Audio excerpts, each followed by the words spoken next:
Why was everyone laughing when she stepped toward the course? No one noticed the way her gaze cut through the afternoon glare like glass. To them, she was just another spectator wandering the Naval Amphibious Base during Fleet Week, a quiet woman in hiking boots and a sun-faded Denver Broncos shirt, standing beside a man who limped slightly as he walked. But Devon noticed. He saw it the moment her eyes locked on the weathered board at the end of the course, the one etched with 12 years of failure and one name that still haunted the place. Commander Mike Patterson, 214 seconds, untouched. The air smelled of salt and hot sand. Kids ran past waving miniature flags. A brass band played somewhere beyond the chain-link fences. It was the kind of day that begged you to believe in heroes. Devon had once believed in them too. Now he just watched from the sidelines, a healed bone hiding the fracture that had ended everything. Selene didn't speak. She just stood there, studying the towering rope climb like it was an equation, watching the sun flash off its steel anchor bolts, watching the wind sway the frayed ends 30 feet above the ground. Her eyes moved to the heavy tires stacked like coiled beasts, to the concrete walls scabbed with decades of scraped knuckles, and then finally back to the board again. 12 years. 4,380 days. Thousands of SEALs had tried. None had beaten it. "Sell," Devon murmured, his voice catching like old rope. "We should keep moving." But she didn't. She just tilted her head slightly. That was how Devon knew something had shifted. He had seen her make that exact gesture while diagnosing shattered men who thought they'd never walk again. That same quiet tilt right before she rebuilt them from ashes. "How long has that record stood?" she asked at last. He swallowed. 12 years. Her lips barely moved. That was all, but Devon's gut tightened. Because when Selene said like that, it meant she was solving something. The Coronado obstacle course sprawled across the sun-bleached training yard like the skeleton of some ancient, brutal god. Even from where they stood, Devon could trace every scar of his own past on it. The rope burns, the cracked nails, the places his body had nearly quit but hadn't. He wanted to tell her what it felt like, how it stole your breath and your pride and then demanded more. But Selene wasn't looking for stories. She was studying mechanics. She always had been that way. Where Devon had been fire, Selene had been water, quiet, patient, unstoppable. She'd never gone to war, but she'd spent years rebuilding those who had. Physical therapy, combat injury specialization. Her Denver clinic had become almost mythical among wounded vets.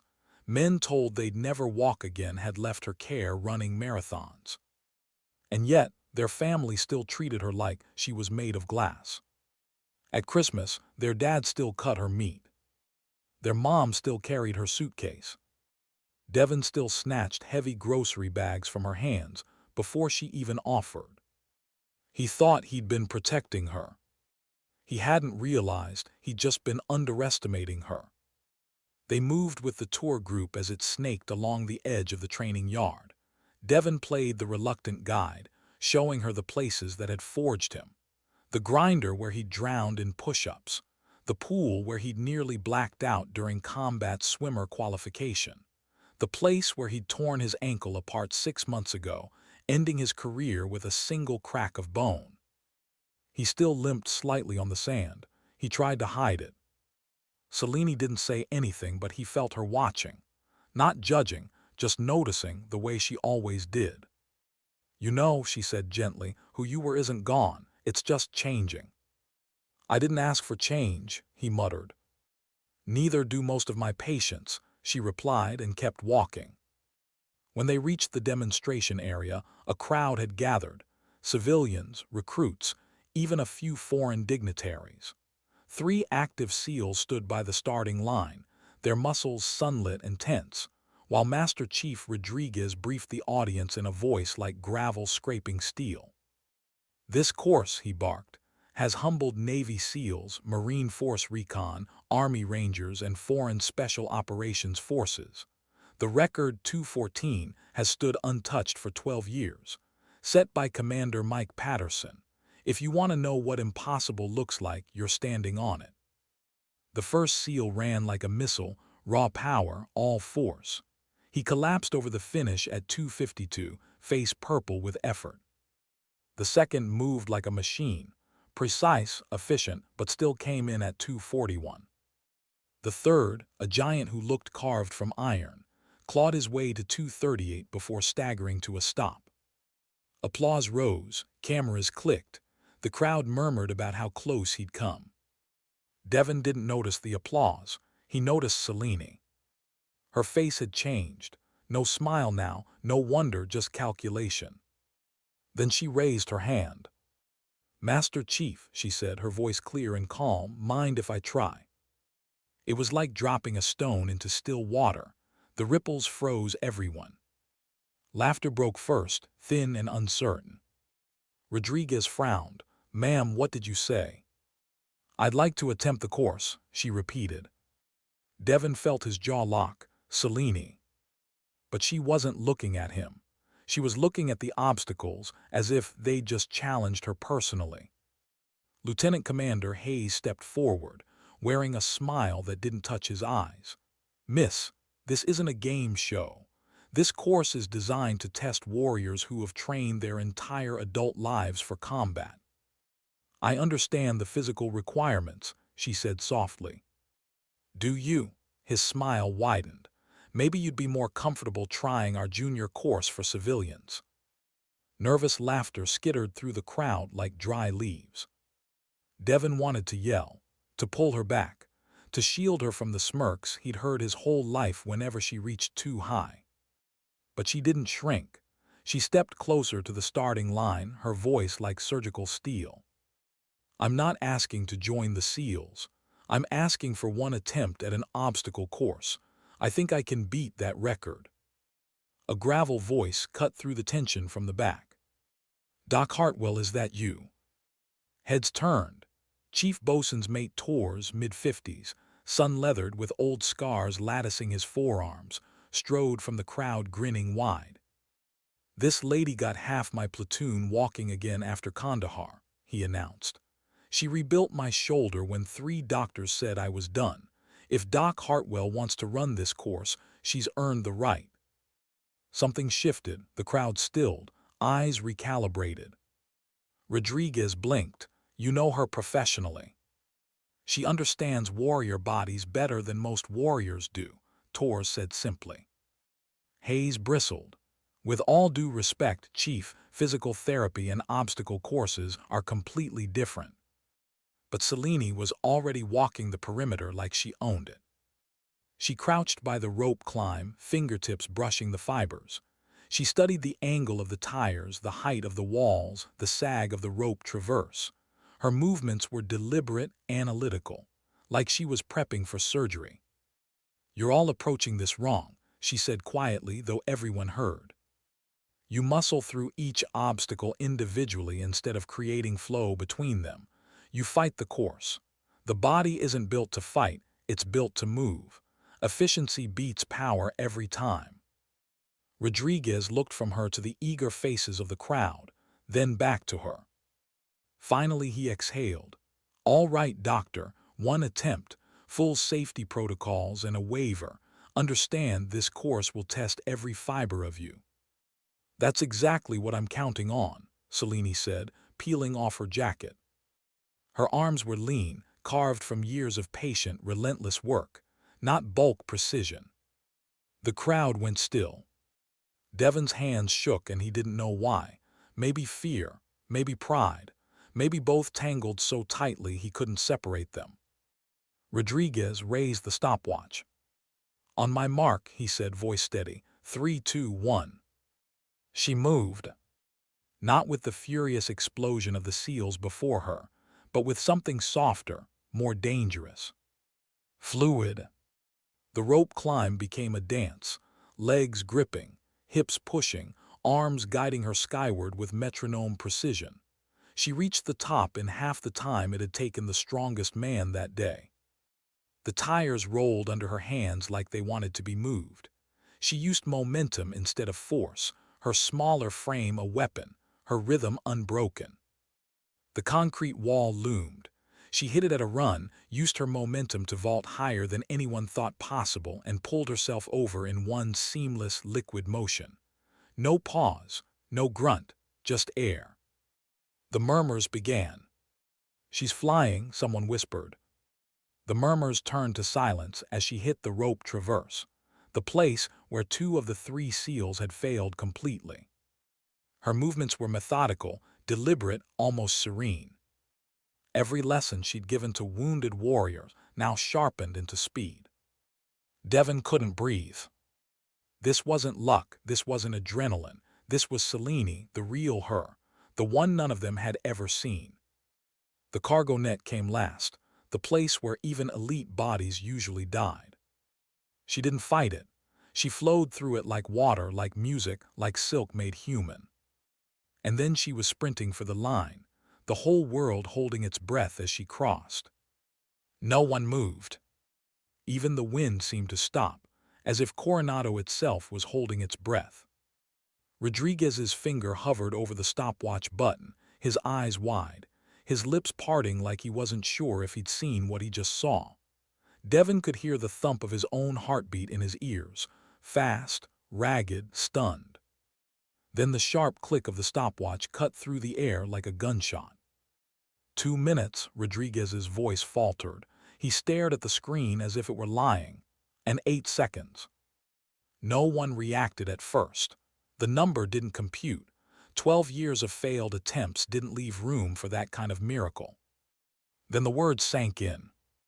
2:08, Rodriguez said again, louder this time, and his voice cracked on the last syllable. Record broken. The silence shattered like glass. Shouts erupted. Cheers rose like surf crashing against concrete. Phones whipped up, as if the entire crowd had just remembered the world would never believe them without proof. Devon couldn't move. His knees felt hollow, trembling. He watched his sister stand there, bent slightly at the waist, hands on her knees, chest heaving, not in pain, not in struggle, just breathing, just existing in a space no one had imagined she could enter. She straightened slowly, brushing a strand of damp hair from her forehead. Her face was calm, not triumphant, not defiant, just centered. Rodriguez walked toward her like a man, approaching a sacred thing. "Dr. Hartwell," he said, his voice softer than anyone had ever heard it, "in 23 years of service I have never, ever, seen anything like that." Selene smiled faintly, still catching her breath. "Thank you, Master Chief." Behind him, Hayes just stood frozen. The condescension had drained from his face, leaving only shock.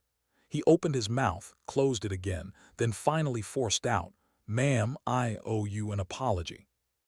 Torres was grinning like a man who just watched the laws of physics get rewritten. "Doc, you just became a legend." Devon's legs carried him forward before he realized he was moving. She turned toward him, her expression softening as soon as she saw his face. He didn't even know what his own face looked like right now, probably somewhere between proud and broken. His throat locked up. "Devon," she asked gently, "what's wrong?" "Nothing's wrong," he managed, his voice cracking. "Everything's right." The chaos of celebration swirled around them. Shouts, applause, the metallic clatter of camera tripods. But in that instant, it was just the two of them standing on the hot sand where their lives had quietly rearranged themselves.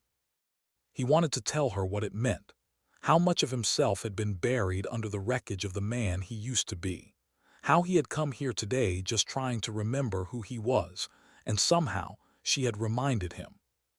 But the words wouldn't come. And maybe they didn't need to. Because she smiled and placed her hand on his shoulder, her palm warm from effort, her grip gentle but steady, the same way she touched shattered soldiers before rebuilding them. "Devon," she said quietly, "I didn't do this to prove anything to the SEALs or to you. I did it to prove something to myself, and maybe to show anyone who's been told they're not enough that strength comes in forms we don't always recognize." His chest burned, he nodded. It was all he could do.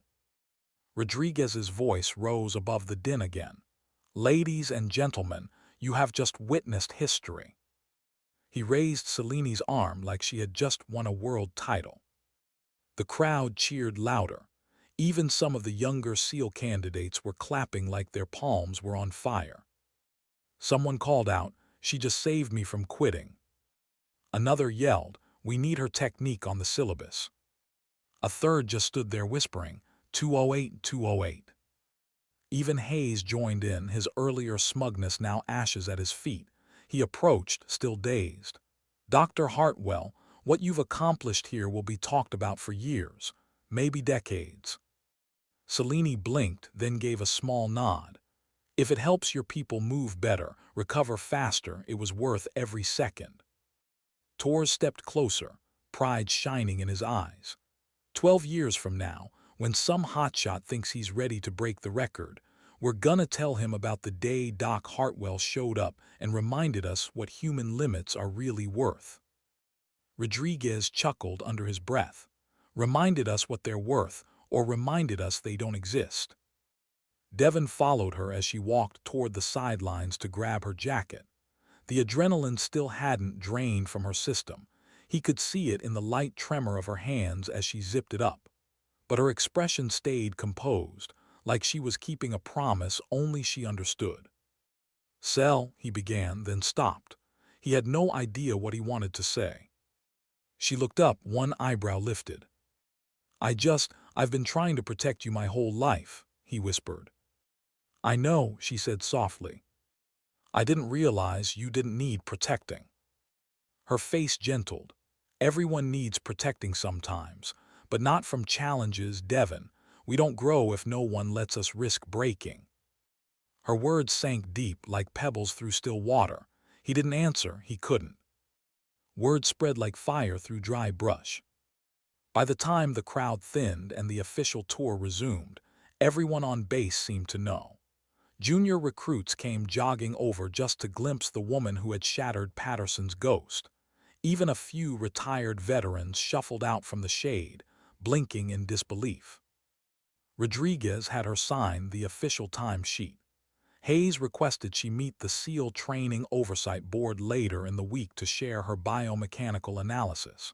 Torres was already texting half his old platoon. Devon could see it in the grin splitting his face. Selene just smiled politely and thanked them, but she didn't bask. She never had. Even as her name was being etched on the record board before their eyes, she stood quietly to the side like none of this belonged to her. Devon thought about how many Christmases they had spent treating her like porcelain. How many times he had lifted the heavy grocery bags from her hands without asking. How many times he had quietly believed she wasn't built for battles, not the kind he understood anyway. And now here she was, standing taller than he had ever seen her, not because of the record, but because she had never needed anyone's permission to try. That night back at Devon's small apartment off base, silence settled over the two of them like a warm blanket. She sat on the couch with a mug of tea, still wearing her Denver shirt, hair damp from the shower. He leaned on the kitchen counter, ankle propped on a stool. "Does it feel real yet?" he asked finally. She sipped. "It feels like I've been carrying a weight for years and didn't know it, and now it's gone." He nodded slowly. "I think I've been carrying one too." "Yours is heavier," she said gently, "because you thought it meant you were broken." He looked down at his ankle, at the faint scar like a pale thread on his skin. "Maybe I still do." Selene watched him for a long moment. Then, "Devon, maybe your service didn't end. Maybe it just changed its shape." Something in his chest cracked, not painfully, but like ice thawing under sunlight. He looked up. She smiled softly. And for the first time in half a year, he let himself imagine a future that didn't involve proving he could still be who he used to be. The next morning, they returned to Coronado. Her name was already on the board. 208, Dr. Selene Hartwell. Someone had drawn a small gold star next to it in chalk, probably one of the younger recruits. Devon stared at it for a long time, the sea air stinging his eyes, and tried to memorize how it felt to see her name among legends. She stood beside him, hands tucked in her jacket pockets. "It's strange," she said quietly. "It looks smaller today." "The record. The course." He looked at it. Somehow she was right. It did. "You made it human," he said. Selene smiled faintly, almost shy. "No, I just stopped treating it like an enemy." As they turned to leave, Rodriguez jogged up, his weathered face split by a grin. "Doctor, the training command wants you to sit in on our biomechanics session this afternoon. Maybe help us rework the way we teach flow efficiency." Selene blinked. "You want me to teach SEALs?" He nodded. "They already want to call it the Hartwell method." She actually laughed, a rare, soft sound Devon realized he hadn't heard in months. "Tell them I'll think about it." "Fair enough," Rodriguez said. Then he saluted her. Devon froze. Master Chief Rodriguez, a man who had spent decades forging warriors from fire and salt, was saluting his sister. Selene didn't flinch. She returned the salute like she'd been doing it her whole life. When Rodriguez walked away, Devon turned to her, voice quiet. "You realize what just happened, right?" She tilted her head. "A man respected my work, that's all." "No," Devon said softly. "A warrior recognized another warrior." Selene said nothing. She just looked out at the sea, her expression unreadable, her eyes steady as the horizon. By the third day, everyone on base knew her name. It echoed down the grinder during morning PT. It slipped through the chow hall like contraband gossip. It rode the salt wind across the obstacle yard, where recruits whispered it like a dare. "Hartwell, the one who beat Patterson. 208. Selene walked through it all quietly, shoulders relaxed, hands in her jacket pockets. Like the noise wasn't about her. Like she hadn't rewritten 12 years of history with nothing more than rhythm and stubborn grace. Devon stayed half a step behind her, limping less now though he still leaned on his good ankle.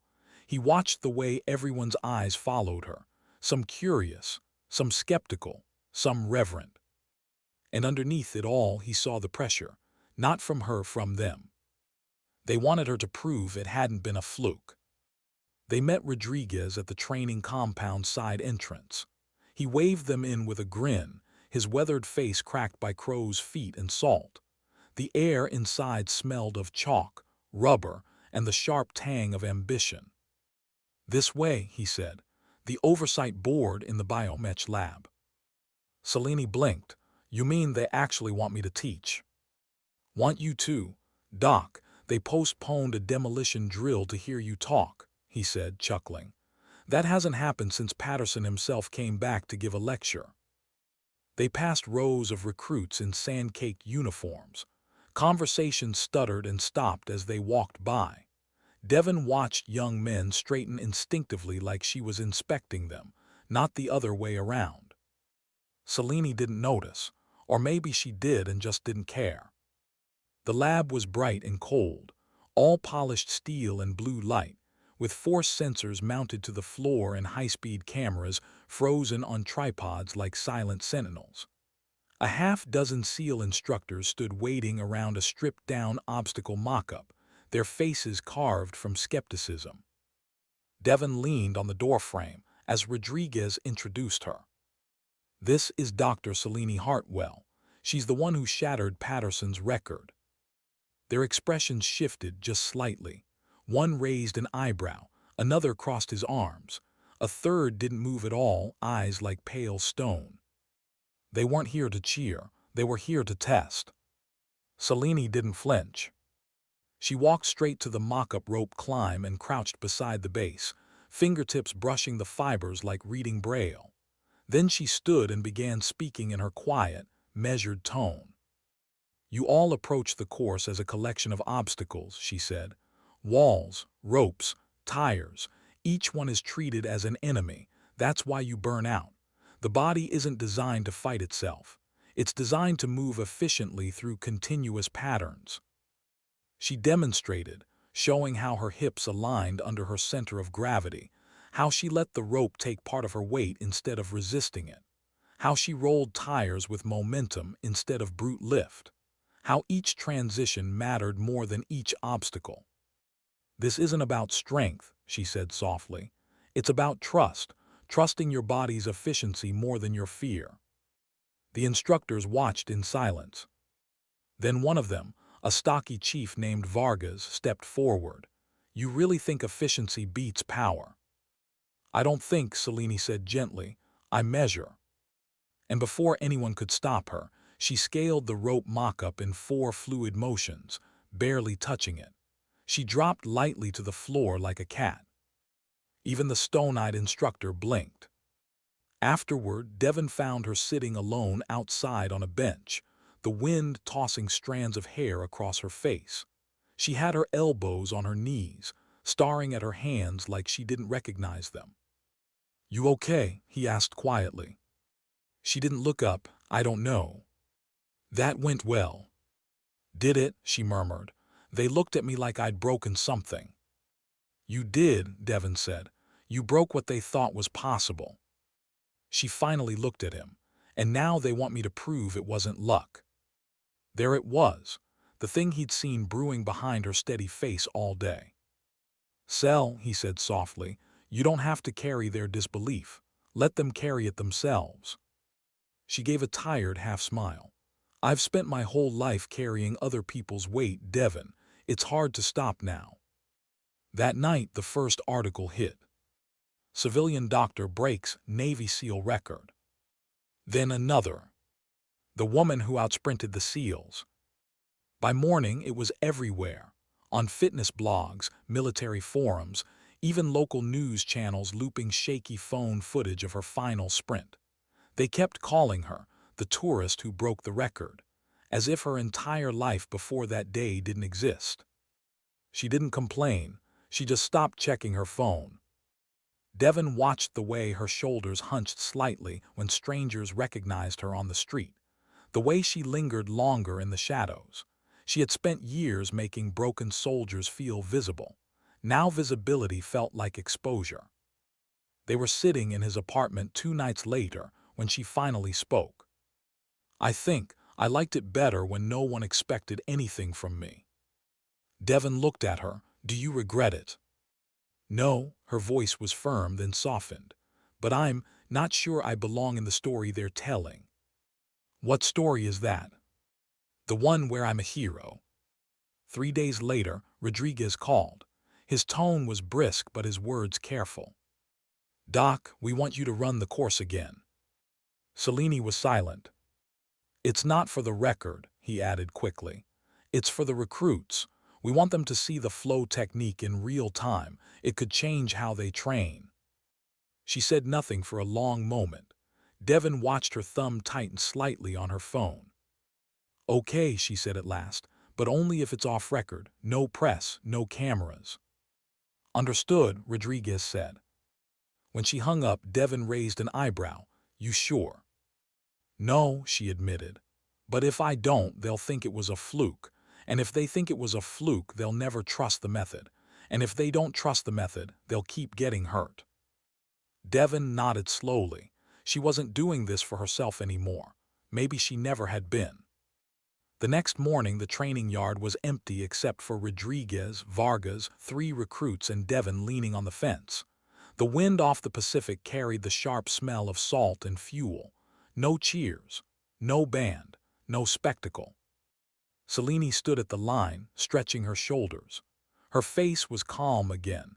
The tension of the past days boiled off until only focus remained. Rodriguez lifted the stopwatch. "Whenever you're ready." Selene took one slow breath and went. It was different this time, not faster, smoother. She talked as she moved, voice steady even as her body blurred. "Notice the rope, don't fight it, anchor with your feet, use your hips." She moved like silk, showing them the rhythm. "Tire's momentum is your friend, don't lift, roll." Her voice floated across the yard, calm, clear, even as her hands flashed and her feet barely touched the ground. "Walls hit them at a run, let your motion carry you." She cleared the wall like water flowing uphill, landed silent, kept moving.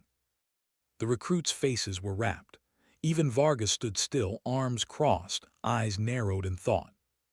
She finished at 2:12. Not as fast as the record, but close enough to prove the first run hadn't been chance. She stood at the finish line, breathing steadily, then turned and smiled faintly. "That," she said, "is how you stop fighting your own body." The recruits actually applauded. Vargas stepped forward, shaking his head. "I still don't get how you did it, but I can't deny it works." "Understanding comes later," Selene said. "Belief usually comes first." That night Devon sat alone by the window while she slept on his couch, curled small under a thin blanket. The moonlight traced the planes of her face, calm now, almost childlike, like the noise couldn't reach her here. He thought about what she had said, about not belonging in their story. He realized maybe the story wasn't about proving she belonged among them. Maybe it was about reminding them there were other kinds of warriors entirely. By the end of the week, they had given her an office.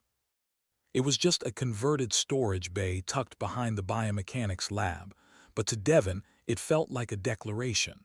A room with her name stenciled on the door, a badge clipped to her collar, a keycard that opened places only warfighters used to walk. Selene didn't comment on any of it. She just moved her bag inside and lined up a row of battered anatomy models on the shelf like soldiers at parade rest. Outside, the base pulsed with new energy. The Hartwell method, as the instructors had started calling it, was spreading like dry fuse through the ranks. Recruits who had once slammed themselves against the course now moved like dancers through its skeleton bones, their times dropping like loose sand. Instructors who had dismissed her were quietly recalibrating drills to mimic her patterns. She hadn't just broken a record. She had cracked a doctrine. Devon could see the ripple of it, the subtle unease in the veterans' eyes, the flicker of resistance under their praise. She was changing a culture that had survived for decades on the creed of pain. And change, he knew, always draws fire. The first shot came at noon on Tuesday. She was on the course with a fresh batch of recruits, her voice steady as always, when an older SEAL instructor named Price strode out from the sidelines. Broad shoulders, weathered face, eyes like cold steel. He watched her for a moment, arms folded. "Mind if I try?" he asked, mocking her words back at her.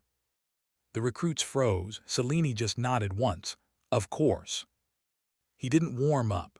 He just launched himself forward in a storm of raw power, slamming up the rope, vaulting the wall, ripping the tires end over end.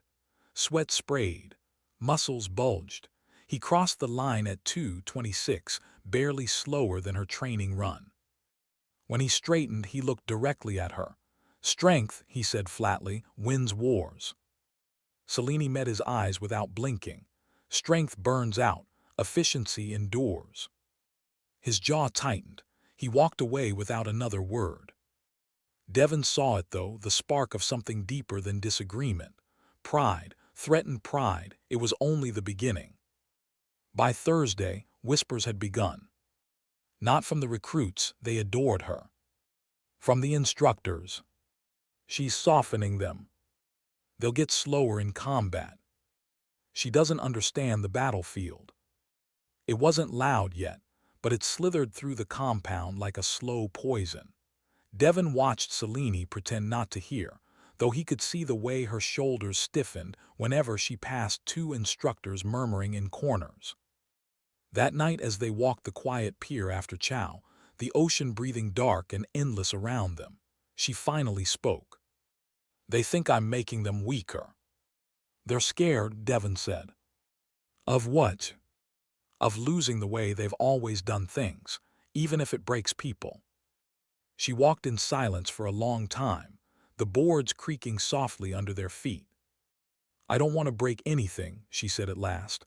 "I just want them to last." The next morning she collapsed. Not physically, but something inside her cracked. It happened in the middle of a session. She was demonstrating the wall technique to a group of recruits when her voice faltered mid-sentence. She caught herself on the wall, head bowed, breathing sharp. Devon was at her side instantly. "Sell." "I'm fine," she said too fast, brushing him off, but her hands were trembling. Rodriguez called an immediate halt. The recruits scattered wide-eyed. In the empty yard, she sank onto the ground, arms wrapped around her knees. "I can't keep up," she whispered. "With what?" "With all of it, the expectations, the noise, the pressure to be perfect every second." Her voice cracked. It wasn't loud. It didn't need to be. Devon heard it like a fracture. "They think I don't belong here, and the more I try to prove I do, the less like myself I feel." Devon knelt in front of her, resting a hand on her shoulder. "Sel, you don't have to prove anything. Not to them. Not anymore." She shook her head. "It's not about them anymore. It's about the ones watching quietly from the sidelines. The ones who have been told they're too small or too slow or too fragile. If I falter, they'll think they were foolish for believing in themselves." Her eyes were wet. It broke something in him. "Then let them see you be human," he said softly. "Let them see that being strong doesn't mean never breaking. It means breaking and healing anyway." Her shoulders sagged. A single tear slid down her cheek. "I'm scared." "So was I," he said, "right before everything ended." She didn't return the next day, or the one after. Rodriguez gave her space. Devon didn't. He stayed nearby, cooking her quiet breakfasts, making her tea she didn't drink, leaving her alone until she spoke again. On the third night, she finally did. "Do you miss it?" she asked from the couch, staring at the ceiling. "Every day," he said. "Even the pain." "Especially the pain," he admitted, "because it meant I still mattered." She turned her head. "And now?" He hesitated. "Now, I think maybe mattering doesn't always look like I thought it would." She looked at him for a long moment, then nodded once, and the next morning she went back. When she returned to the yard, the recruits froze like they were seeing a ghost. Price was there too, arms crossed, watching. Selene stepped onto the sand, sunlight catching in her hair, and faced them all. "I'm not here to be perfect," she said, her voice carrying clean through the salt air. "I'm here to teach you how to endure." Then she walked to the start line. No warm-up, no ceremony. She ran the course. Not at record speed, not to prove anything, just to show them she still could. She moved with a quieter kind of grace this time, less fire, more steadiness, like a heartbeat, relentless, patient, alive. When she finished, breathing steady, she turned to them. "You will fail sometimes," she said. "So will your bodies, so will your minds. That doesn't make you weak. It makes you human. Efficiency isn't about winning. It's about lasting long enough to try again." Silence wrapped the yard like cloth. Then Price slowly uncrossed his arms. "She's right," he said quietly. "Pain fades. What stays is what you can keep doing." It broke something open. The recruits nodded, murmured, shoulders loosening. Even the instructor's eyes shifted, grudging respect blooming like stubborn flowers through concrete. Selene just smiled faintly, sweat glistening at her temple. She had stopped trying to prove she belonged. And somehow, that made her belong more than ever. That night Devon stood at the pier alone, listening to the dark ocean breathe. His ankle ached, a low ghost of old pain. He thought about her words, that strength wasn't about never breaking. He realized something.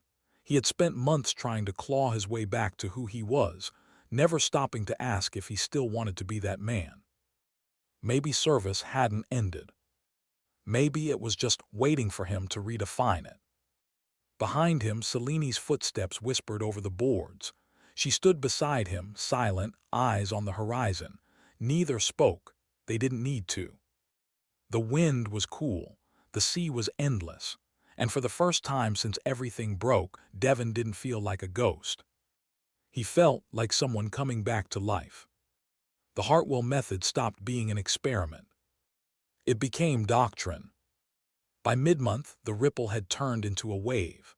Recruits who had once limped off the course bruised and exhausted were now finishing upright, breathing steady, their movements smooth as tide water. Injury reports dropped. Recovery times shortened.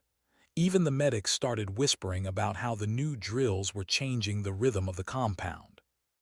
Selene spent most days on the training yard, soft-spoken and tireless, weaving through the sand like a thread of calm. She spoke little, but when she did, the recruits listened as if each word was a rung on a ladder they could climb out of themselves. Conserve energy on the rope. Anchor with feet, not fists. Flow doesn't fight. They began repeating her phrases like mantras. Devon watched from the fence line, ankle propped on a low rail. He had stopped flinching when the recruits stumbled, stopped waiting for her to break. She didn't.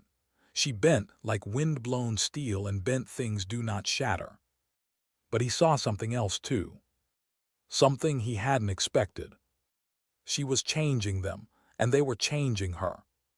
They started calling her coach. Not doc, not ma'am, not miss, just coach. It began with one recruit saying it under his breath, then another. Then it stuck, quiet but reverent, a name given not out of rank but respect. Selene never corrected them, but Devon saw the way her eyes softened every time she heard it. Late one night, walking back from the chow hall, she admitted, "I didn't realize how much I missed belonging somewhere." "You've always belonged," Devon said. "Not like this," she murmured. He didn't answer because he understood. It was the same reason he still lingered by the fences. Watching her was like standing near the fire he thought had gone out inside him, and realizing there was still heat left, waiting. The brass noticed. Of course they did. By the third week, senior officers were slipping quietly into the bleachers during training sessions. They didn't cheer. They just watched, stone-faced, arms folded, evaluating. Rodriguez tried to keep them at bay, but the whispers traveled faster than he could contain them. Civilian crack seal doctrine. Efficiency training cutting injury rates by 42%. Hartwell technique saves recruits 3 weeks recovery. And then the inevitable call came. Devon was at the kitchen counter the night her phone buzzed. Selene glanced at the screen, hesitated, then answered softly, "Hartwell." It was Hayes. His voice was crisp, careful, carrying too much air. "The Pentagon's sending an oversight delegation next week," he said. "They want a full demonstration. Public, cameras, media, everything." Selene's hand tightened on the phone. "No. Doctor, I'm not a spectacle." Hayes paused. "It's not about spectacle, it's about funding, about changing how every recruit trains from now on. This is your chance to prove it's real." Her jaw flexed. "It already is real." "They don't believe what they can't see," Hayes said gently. "You taught us that." When she hung up, her face was pale. Devon studied her for a long moment. "You don't have to do this." Her eyes flicked to his. "If I don't, they'll bury it." She stopped sleeping.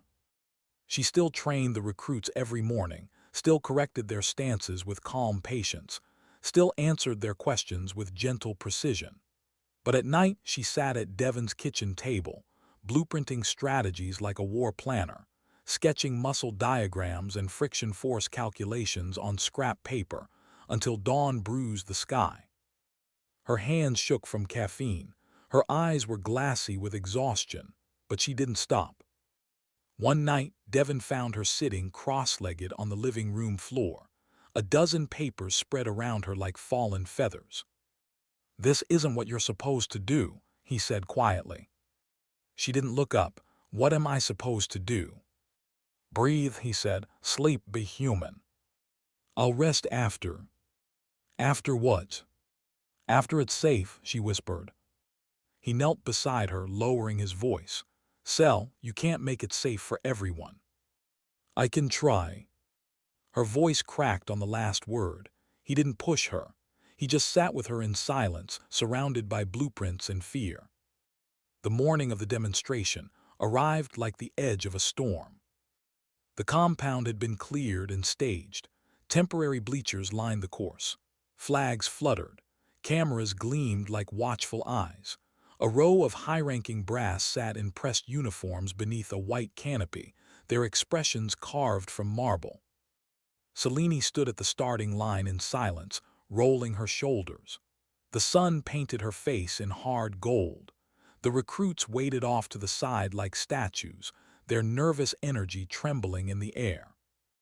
Devon stood just behind the fence, his hands gripping the rail so tight his knuckles ached. His heart drummed in his throat. Rodriguez approached Selene. "We can call this off," he said quietly, "if you're not ready." She looked at him, calm, steady. "I'm not ready," she said, "but I'm going anyway." Rodriguez nodded slowly, then stepped back. The crowd hushed, the cameras focused. The stopwatch lifted. 3, 2, 1, go. She didn't explode. She breathed. Then she moved. Not for speed, for truth. Every motion was quiet, fluid, relentless, an orchestra of grace honed by years of rebuilding other people's broken pieces. She narrated as she moved, her voice steady even as her body blurred. Anchor, flow, release tension, use momentum. She didn't fight the rope, she danced up it. She didn't hurl the tires, she rolled them like living things. She didn't attack the wall, she rose with it, feet whispering against concrete. Gasps rippled through the bleachers. Even the brass leaned forward. The cargo net trembled under her hands and then went still as she moved through it like a ripple of wind. Her feet hit the sand at the far side and carried her across the finish with a quiet, controlled stride. Rodriguez's voice cracked through the silence. 2 minutes, 11 seconds. The crowd erupted. Not the wild chaos of the first time, this was sharper, colder, like thunder. Cameras clicked in a frenzy. Brass officers murmured urgently among themselves. Selene just stood there, chest rising and falling, face calm. Then she walked back to the recruits and spoke in a voice barely above the wind. "This isn't about beating records," she said. "It's about beating failure, one obstacle at a time." That night, they returned to the apartment in silence. The noise of the day still rang in Devon's skull like distant artillery. Selene moved slowly, like the adrenaline had hollowed her out from the inside. He found her on the balcony, barefoot, staring at the dark Pacific. "They're going to take it," she said quietly. "Take what?" "The method, the story. Turn it into something shiny and brutal until it's not even mine anymore." Devon leaned on the railing beside her. "Then don't let them." Her eyes flicked to his. "I don't know how." "Stay in it," he said. "Stay where they can't rewrite you out." She was silent a long time. "I'm so tired," she whispered. "I know." He wanted to tell her to quit, to run, to leave the base and the noise behind before it devoured her. But he saw the way she was gripping the railing, knuckles white, as if she was holding the world together by sheer will. So he didn't tell her to stop. He just stayed beside her in the wind, silent and solid, while the dark waves whispered like secrets below. The video hit the internet before the sand on the course had even cooled. By morning, it was everywhere. Civilian doctor breaks seal record again, this time for the Pentagon. Clipped footage looped endlessly across news networks. Selene scaling the rope like smoke, vaulting the wall like gravity had forgotten her. Hashtags bloomed. Comment threads ignited. Half the world seemed to be calling her a miracle. The other half called her a myth. Selene said nothing. She came back from a post-demonstration meeting with brass, walked straight to Devon's kitchen, and began silently scrubbing a mug that wasn't dirty. "They're offering me a contract," she said finally. Devon blinked. "What kind of contract?" "To advise the entire SEAL pipeline, to rebuild the program from the inside." His heart jolted. "That's huge." She nodded once. "Then it's indefinite, full immersion, no clinic, no Denver." The words dropped like stones in still water. He heard the faint crack of something old and rooted inside her, and maybe inside himself too. "What are you going to do?" he asked softly. She stared at the mug as if the answer were hidden in its ceramic glaze. "I don't know." The days after the demonstration turned strange. She still walked the yard each morning, still coached the recruits, but the air around her felt thinner, like the light itself was burning her at the edges. Every time she passed, conversations broke off into whispers. Instructors tracked her with sidelong glances, not hostile, just wary. They had watched her become something larger than herself. Now they weren't sure if she still belonged to them or to everyone else. And Devon saw something shift in her too. Not broken, just fatting. Her step stayed steady. Her voice stayed calm. But there was a hollowness to it now, like she was moving through echoes of herself. Devon began staying later at the yard. At first it was just habit, the old soldier in him refusing to leave while anyone was still training. But soon it became more. He found himself drifting toward the injured recruits, the limping, the taped-up, the ones quietly falling behind. He showed them stretches Selene had once shown him, how to stabilize an ankle with elastic banding, how to keep scar tissue pliant. Little things, not much, but their eyes lit up like someone had remembered they were still worth saving. The instructors started noticing. "You're good at this," Vargas muttered one afternoon, watching Devon correct a recruit's gait. Devon almost laughed. "I was trained to break myself, not fix anyone." "Maybe that's why they listen," Vargas said. Devon didn't answer, but the words stuck. For the first time since the accident, someone had looked at him and seen purpose instead of damage. Selene barely slept. At night she sat at the small desk in her base office, papers and data charts scattered like snowdrifts. Devon sometimes found her there in the dark hours before dawn, hands clasped under her chin, eyes hollow and rimmed with red. "You're going to burn out," he warned gently one morning. She didn't look up. "Burnout's just friction. Friction means movement." "Friction also means fire," he said. "Fire eats everything." Her pen stilled. For a moment, just silence hummed between them. "I don't know how to stop," she whispered. He crouched beside her chair, speaking low. "Then let me carry part of it." Her gaze flicked to him. He saw exhaustion buried under layers of steel. She didn't answer. But the next day, she let him run the warm-ups with the recruits for the first time. They called it the Hartwell Run now. It wasn't an official event, just a daily ritual. One full course run each morning under her eyes. The recruits attacked it like a ceremony, quiet before, quiet after, their bodies flowing in unison. It had become the heartbeat of the compound. Selene stood at the finish line each time, stopwatch in hand, eyes sharp and unreadable. But Devon noticed the way her grip trembled slightly when she clicked it. Not weakness, fatigue. She was holding an empire on her shoulders, and he could feel the weight bleeding through her skin. The contract offer loomed like a silent storm cloud. Rodriguez mentioned it only once quietly as he passed Devon by the fence. "If she takes it, she won't come back from it," he said. "The machine doesn't give people back." Devon knew he was right. He saw the machine circling her already, emails, meetings, endorsements, press. It wanted to turn her into a blueprint, a brand, a weapon. And Selene wasn't built for war. She was built to heal, even if she forgot it sometimes. He found her on the pier one night, long after lights out. She sat at the edge with her bare feet dangling above the black water, hair blown wild across her face. The air smelled of brine and diesel. She didn't look up when he sat beside her. "They think I can fix them," she said softly. "You've already started," he said. "But fixing isn't the same as saving." "No," Devon said, "but it's closer than breaking." She was silent for a long time, the waves lapping softly beneath their feet. "Do you ever wish you never joined?" she asked. "No," he said honestly, "even though it cost me everything." She nodded faintly. I think I'm scared of becoming what this place wants me to be. What's that? A symbol, she whispered. Symbols don't get to be human. The next morning, something cracked.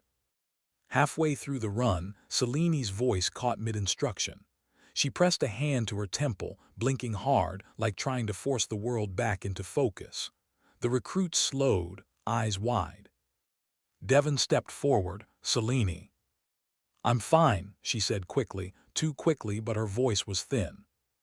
She finished the session in silence, then walked off the yard without looking back. The recruit stood frozen in the sand long after she was gone. Devon followed her to her office. She was sitting on the floor, back against the wall, staring at nothing. I can't breathe in here, she said, her voice brittle as dry paper. Then don't, he said. Come outside just for a while. She didn't move. Sel, he said softly, you're allowed to rest. You're allowed to be human. Her eyes flicked to him, and for the first time since the day she broke the record, they looked afraid. What if I rest, she whispered, and they forget I was ever real? He knelt beside her, speaking low. Then I'll remember, enough for both of us. Her breath shuddered, then slowly she nodded. That evening they walked the shoreline barefoot, the ocean foaming around their ankles. No drills, no clipboards, no voices shouting her name. Just wind, salt, silence. After a long time, Selene spoke. If I take the contract, she said, I stop being who I am. Devon looked at her. Then don't take it. If I don't, she said, they bury everything. He thought about that for a long moment. Then maybe, he said slowly, we build something they can't bury, something outside the machine.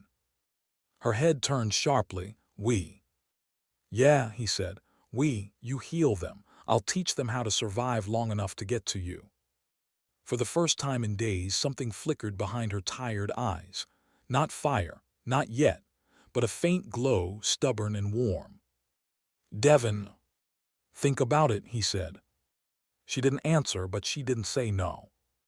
That night she fell asleep on the couch, curled small under a blanket. The lines of strain finally softened from her face. Devon sat by the window, watching the moon trace silver on the waves, and thought about what she had become to them. Not a symbol, not a record. A lifeline. And maybe, just maybe, he could become one too. They didn't speak of it the next morning. Not out loud. But something had shifted. Devon felt it in the way she moved through the yard, lighter somehow, though her face stayed calm. He caught her glancing toward him between drills, brief flickers of thought behind her eyes, as if she were already building something new inside her mind and testing where he might fit in it. The recruits didn't notice. They still swarmed her like tide around stone. The rhythm of the Hartwell run pulsed through the compound each dawn, silent and precise, and Devon began slipping naturally into its edges.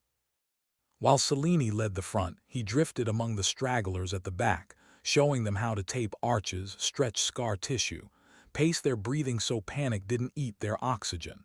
It was subtle, unofficial, but the recruits started seeking him out without being told. Coach Hartwell, they called her. Chief Hartwell, they teased him.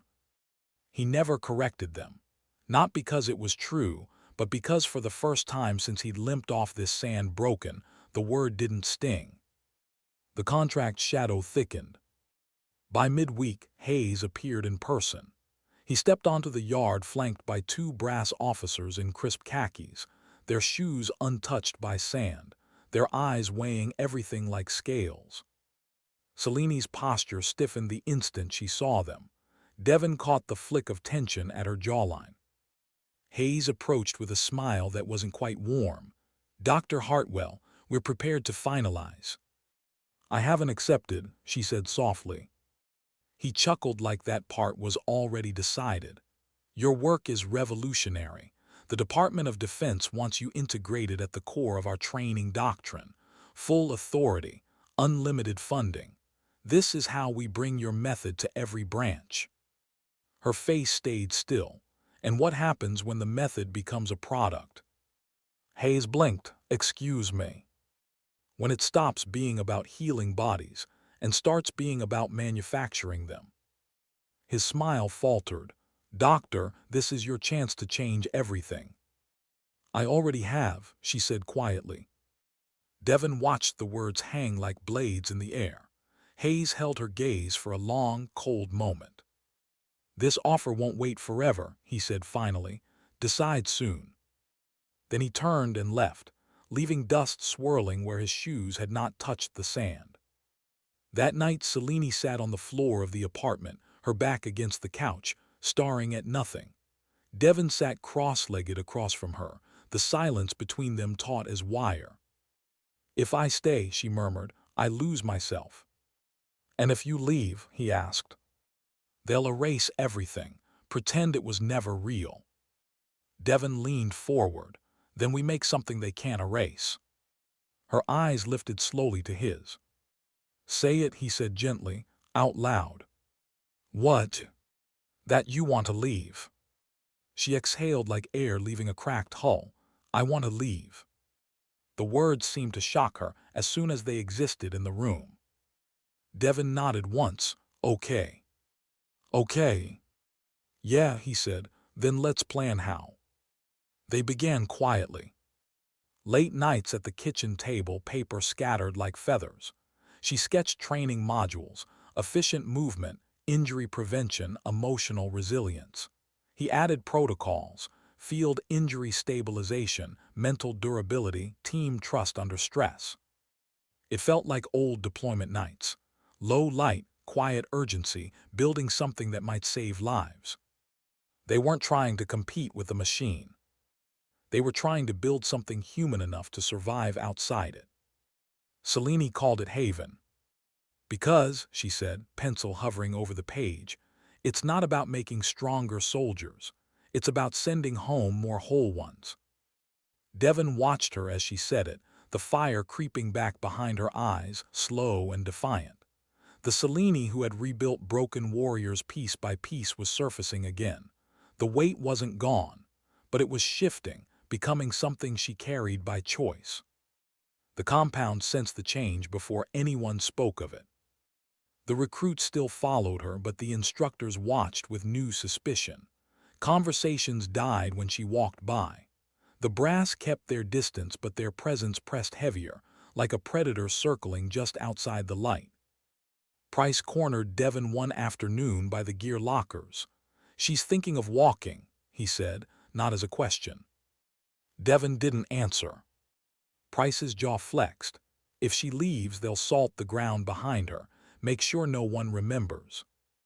Devon met his eyes. Then they'll have to go through me. Price studied him for a long, tense beat, then nodded once and walked away. The pushback came harder that Friday. Rodriguez summoned her to the command office. When she returned an hour later, her face was bloodless. They threatened to cut my access, she said flatly. No course, no recruits, effective immediately if I refuse the contract. Devon felt heat flash through his chest. They can't. They can, she said. It's their sand. The silence between them was like static. Then Devon said, then let's take the part of it that is.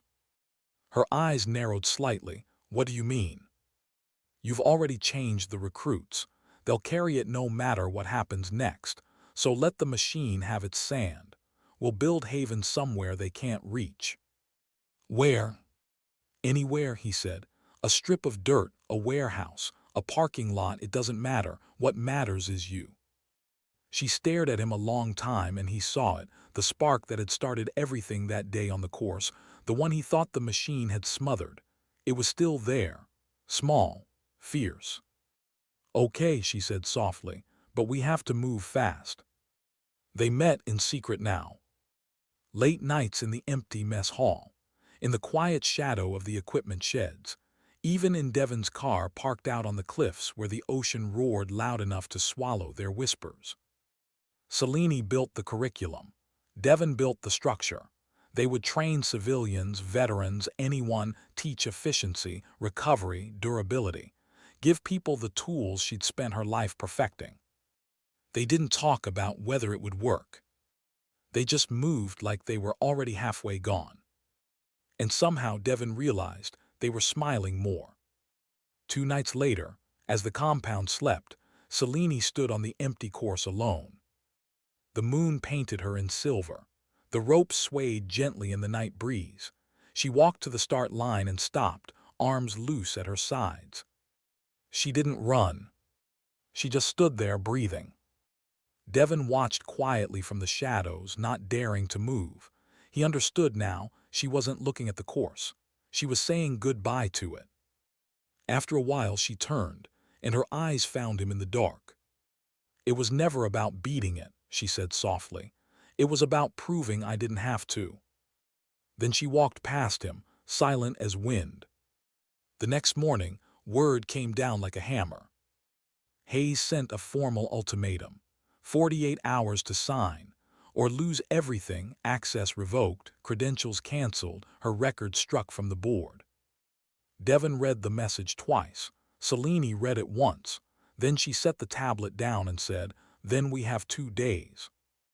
Her voice was steady, calm, like she had already chosen.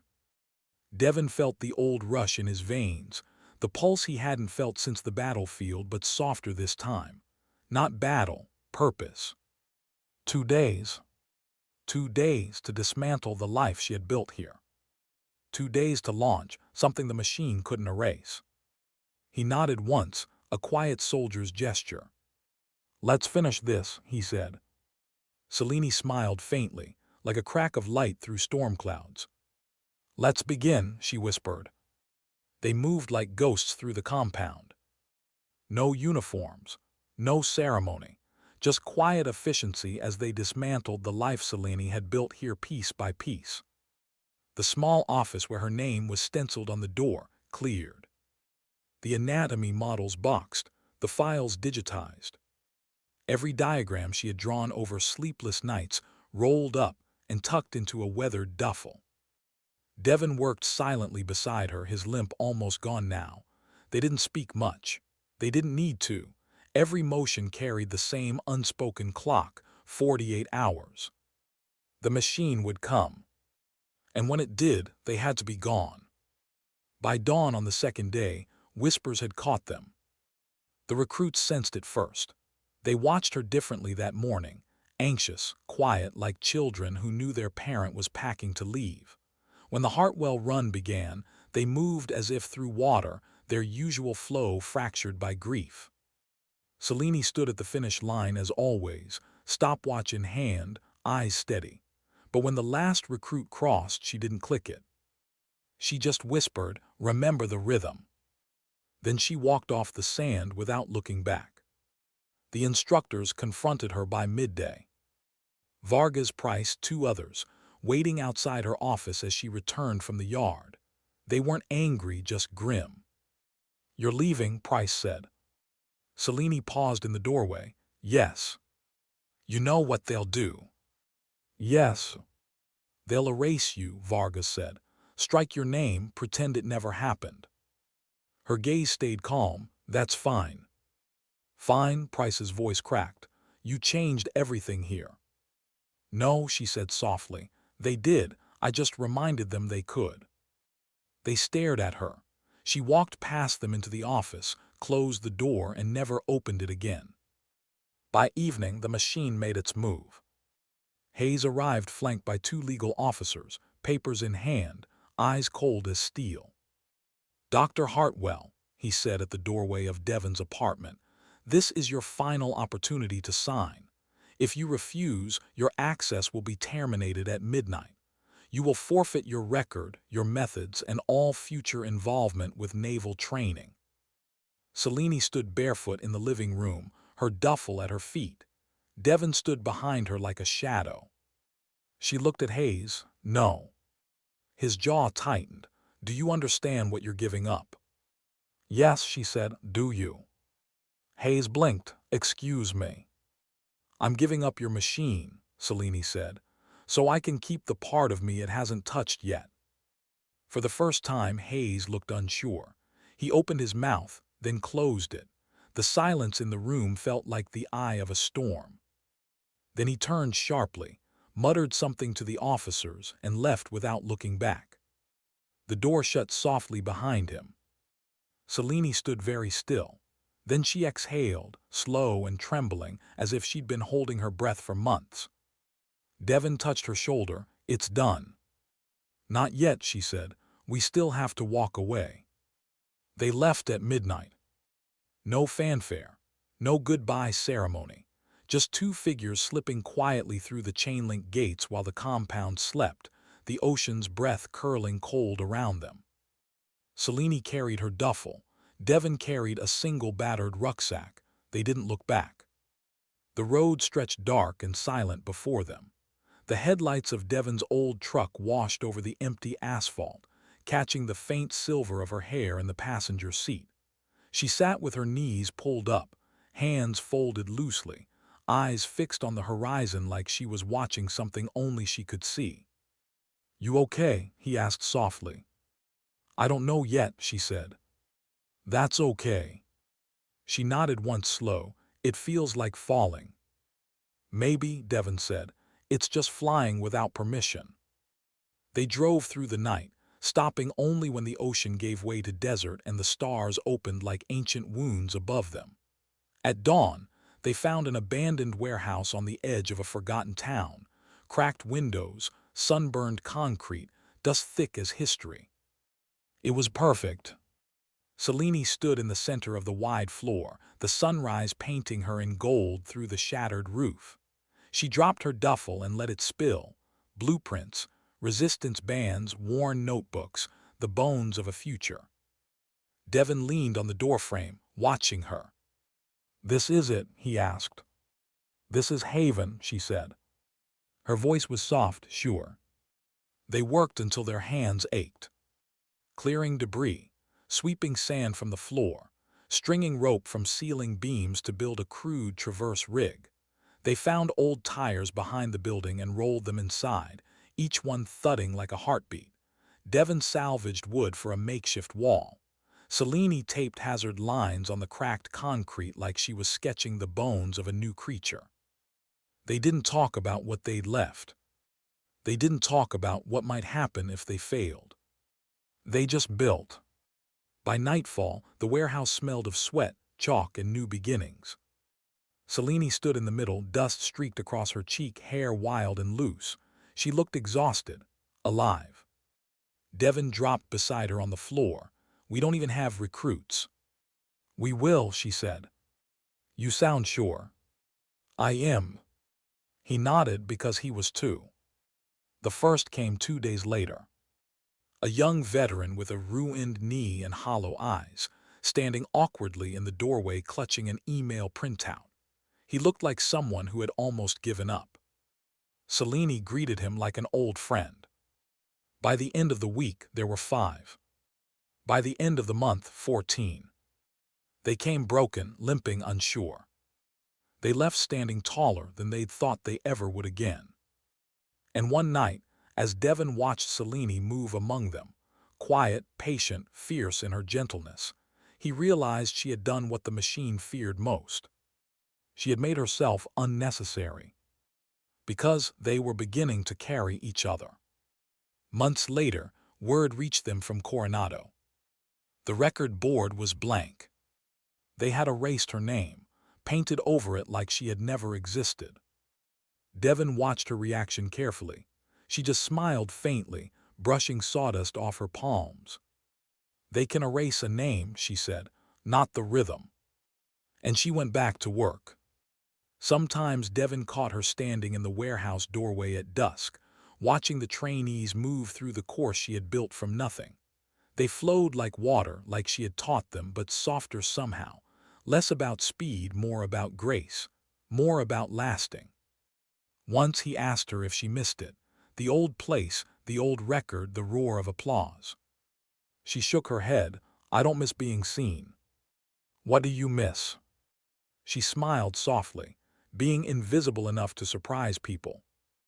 One evening, long after the last trainee had gone, they sat on the cracked concrete floor, backs against the wall.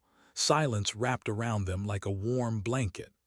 The night air drifted through the open door smelling of dust and salt. "Do you think they'll ever tell the story right?" Devon asked quietly. Selene thought for a long moment, then she shook her head. "They'll tell the story they need, not the one that happened." "Then how does this end?" he asked. She leaned her head back against the wall, closing her eyes. "It doesn't," she said. "It just keeps going. Every time someone decides they're more than what the world told them they could be." Later, as Devon locked the door, he looked back at the dim interior of the warehouse, at the tires stacked like sleeping giants, the ropes swaying gently in the night breeze, the footprints across the dust. She was already walking away across the parking lot, shoulders straight, silhouette framed by the pale spill of moonlight. And something in him settled at last. She had stopped trying to be invincible. And somehow that had made her unstoppable. Sometimes dignity doesn't speak. It simply acts.